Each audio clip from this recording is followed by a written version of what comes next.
Apajok Deng works for a regional bank in Richmond, the capital of the US state of Virginia. It's a calm and orderly life that belies the realities of a long, hard and painful journey, which started when she was 5, hiding in the bushes in her home village. We could hear gunfire everywhere, and people screaming, children crying.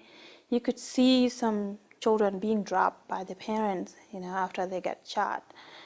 And what can you do? You cannot run to go get that child. You will get killed right away.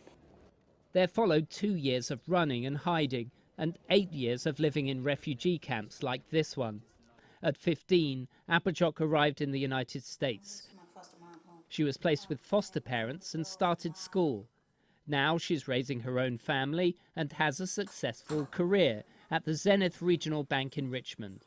But Apajok's thoughts are with the 2.4 million people in South Sudan who don't have a place to call home. It's different when you just hear it than when you have lived it, and I have lived it. So it's hard, it's sad, it's heartbroken, to know that there's a human being that have that much suffering, that is suffering that much. It's hard. Yeah. Is that why you want to go back? Yes, that's why I want to go back and help, do what I can do to help my people.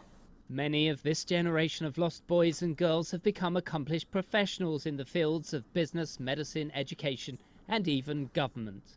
While working for US Congresswoman Karen Bass, David Akwath recently wrote a draft law that supports the desires of lost boys and girls to return to their homeland. So we have learned everything you needed to learn. Now the question is, should we continue to send money every year to South Sudan, or should we export our skills to South Sudan? And this legislation is an answer that the best thing we can do is to export our skills to South Sudan. At first, David was optimistic about the prospects for the new nation of South Sudan, but continued conflict there has taken a personal toll, with both his mother and brother becoming victims of the conflict. But David's adamant that the solution lies with putting ethnic divisions aside.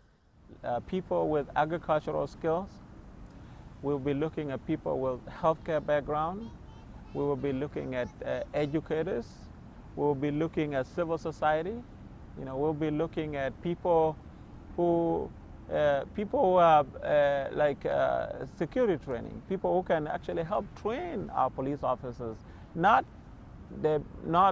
how to use their gun or anything like that, but how do police and community intermingle.